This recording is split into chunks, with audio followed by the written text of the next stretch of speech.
Okay, no kufi on minta on nke ashe. No ni wo nke ke ole ake ganyo jibo. Ife no yo. So far as we kan shipon no, we mo gan. If you know ba ashe, we mo gan. Kemo ayi gan, we mo gan first. Ona, ken clean we mo gan. Kemo nu we. Ke chake mo wa chake we mo me ke bluff alo no ko chake.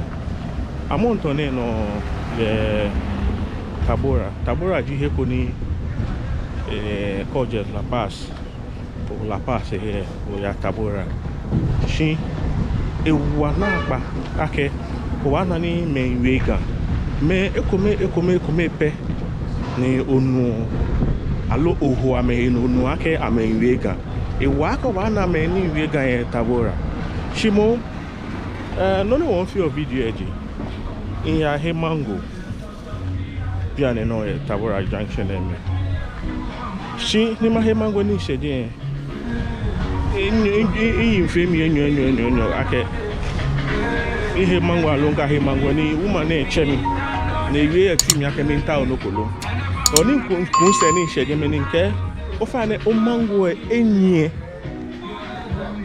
na iwe gan ke o fa ne mango edwe first edwe 2 city eke 4 2 city that's what actually eke 4 2 city.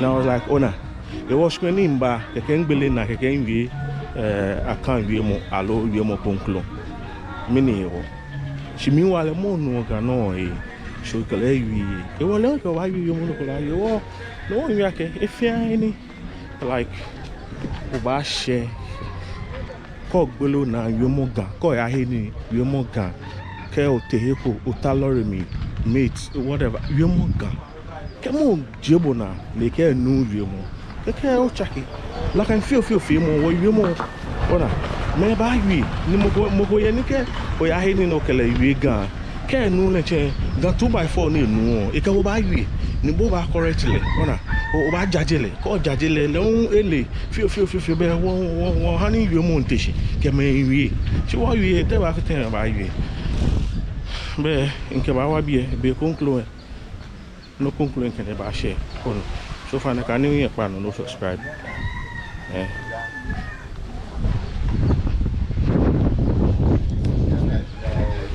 ka no yin pa no subscribe ngbe ji ni aye ganyo bi bia na in other channel and promote on almost close to 25,000 subscribers.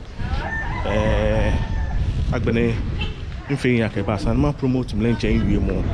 Kaji onu oblofo onyo ma oblofo o kan yo oblofo e. Mini se na mo yo kaji bolenche o ma inwie mo. Alo o bolenche o wie mo nu lo nyo ma. E di hin ahihwe mo. E wo no ni won ke fe mama ne ake ke chono no ma chome ga ni ma mwaje me na ma iwe ga fi oni nle nko ahwe je ni ne ka se twa ni o mani abla nye yura don ke me kwemo